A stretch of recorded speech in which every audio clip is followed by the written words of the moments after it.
Udhëtimet nga Kosova, Shqipëria dhe vendet e tjera të origjinës jo vetëm që janë të shtrenjta miq të dashur, por janë komplikuar këto ditë me futjen e të ashtu quajturit sistemi për hyrje dhe dalje, apo siç quhet në origjinal Entry Exit System, shkurt EES. Sistemi ka filluar të aplikohet gradualisht me 12 tetor. Ai nuk vlen për udhëtarët me pasaporta të vendeve të Bashkimit Evropian, por për të ashtu quajturat vende të treta ku bëjnë pjesë edhe vendet tona, dhe më duhet t'ju them menjëherë që në ditët e kaluara janë krijuar vërtet radhë shumë të gjata. E ka pasur madje pritje deri në 2 orë në disa aeroporte evropiane. Por fillimisht një lajm i mirë për udhëtarët. Institucioni financiar IBAS organizon një lojë shpërblyese dhe ndan një bilet falas për çdo muaj për mërgjimtarët që jetojnë në diasporë dhe që dëshirojnë të udhtojnë për në Kosovë. IBAS natyrisht që lejon që mërgjimtarët që duan këtë dhuratë t'ja japin, t'ja dhurojnë pra familjarëve të tyre që jetojnë në Kosovë. Kjo natyrisht që lejohet. Me rëndësi është kjo. Pra, IBAS ndan një bilet falas që mund të përdorni ju që jetoni në diasporë apo t'ua jepni familjarëve tuaj. Për zgjedhja e fituesit bëhet përmes shortit elektronik, ku të gjithë referuesit nga diaspora kualifikohen në mënyrë automatike, sapo që familjari i tyre që jeton në Kosovë hap një llogari në IBAS dhe pranon transferin e parave nga diaspora.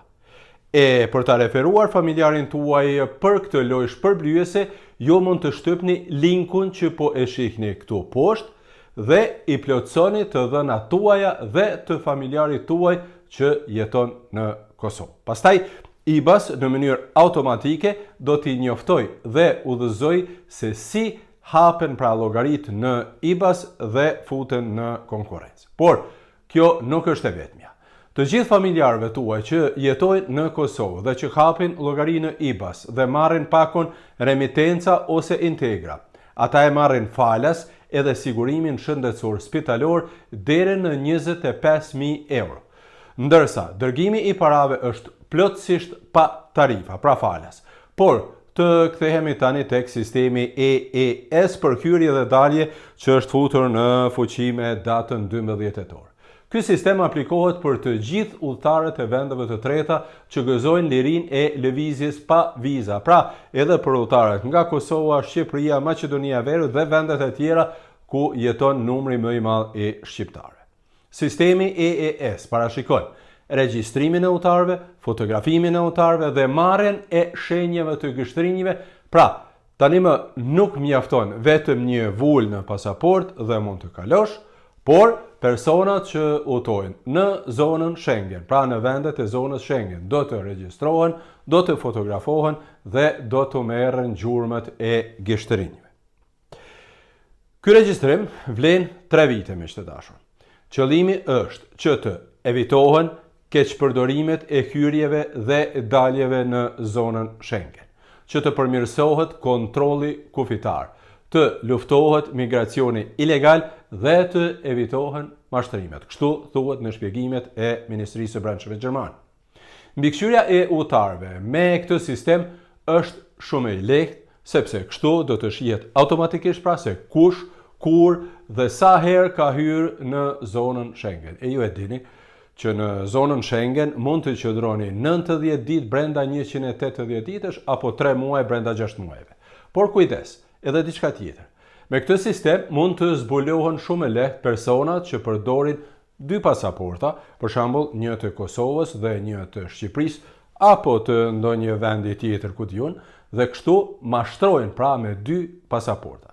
Me regjistrimin, me fotografimin dhe me marrjen e gjurmëve të gështrinjve, kontrolli është më i lehtë dhe më i shpejtë.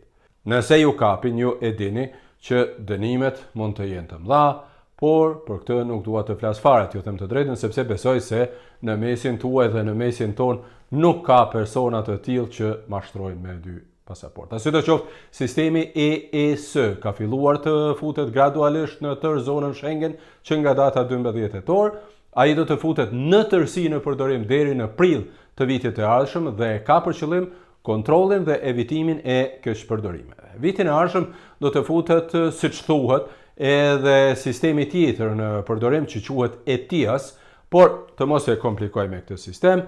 Me këtë sistemin e ri do t'ju njoftoj pra kur të futet në fuqi natyrisht.